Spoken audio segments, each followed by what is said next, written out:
So the influence of the Queen is very far-reaching.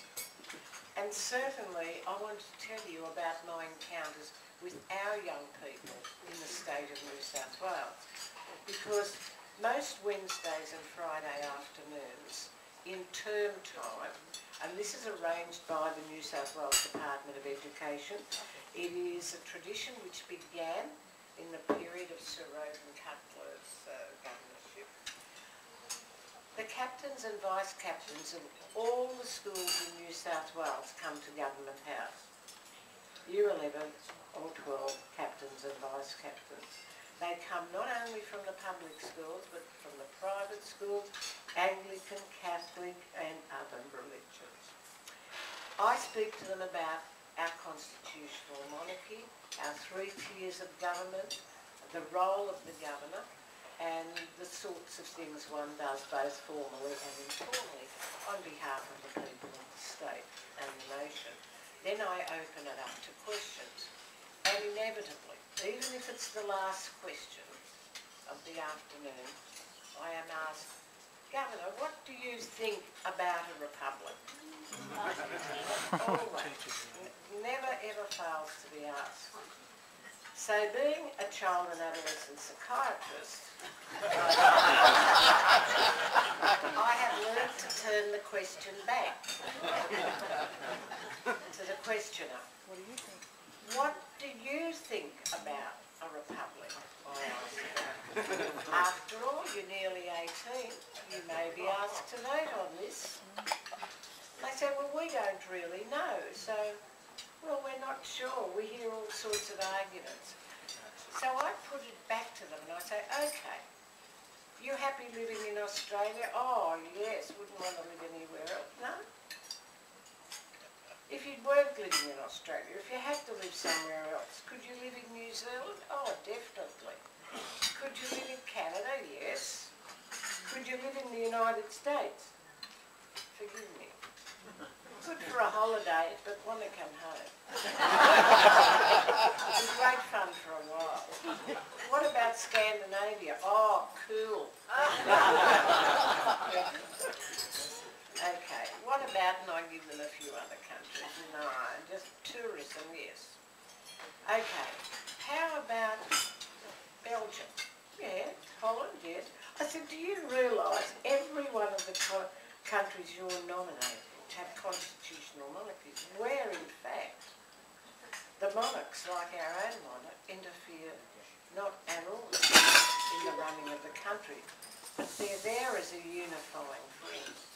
Okay, if we have a republic, what sort of a republic would you like? Now I am getting onto dangerous ground. Would you like one like our best friends across the Pacific? No way.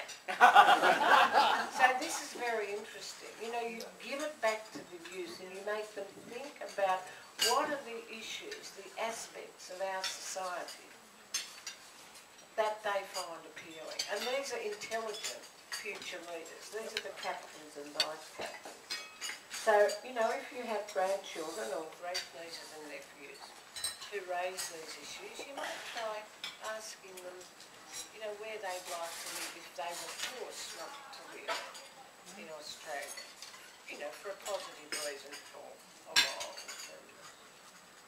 I then go on to tell them, and this isn't manipulative, I hope, about the visit of His Royal Highness Prince William to Government House on his last visit.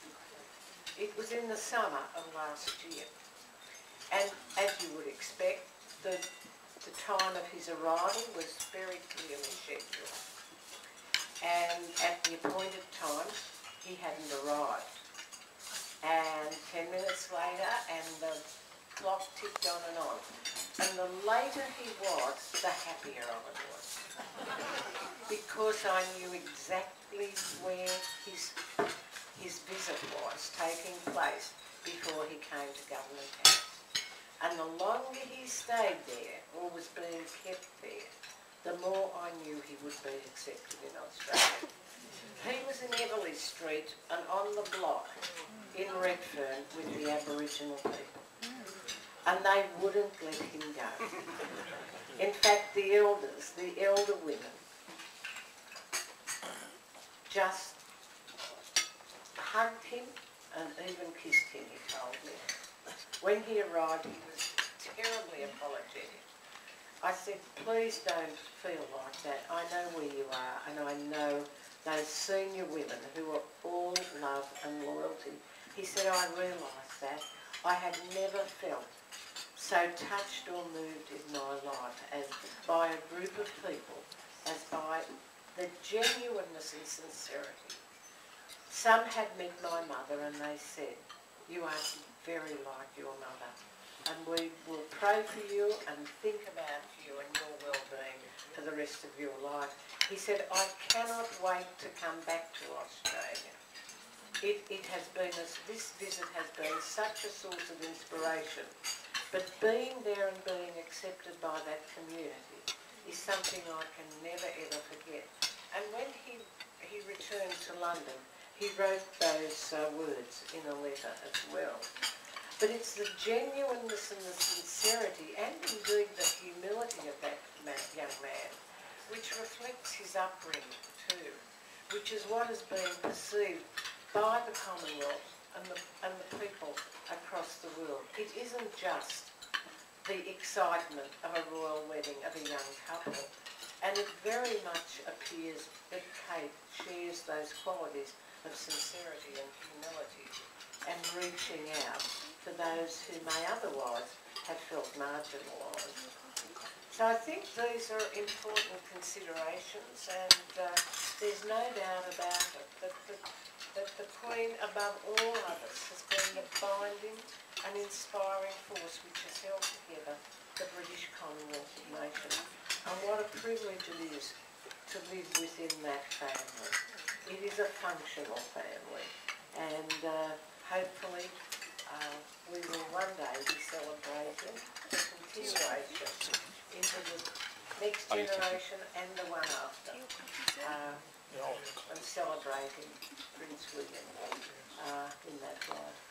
So thank you all very much. I want to, before concluding though, pay my respects. This isn't sort of mutual admiration, but Mr. Philip Benwell is the most meticulous leader of this group, and every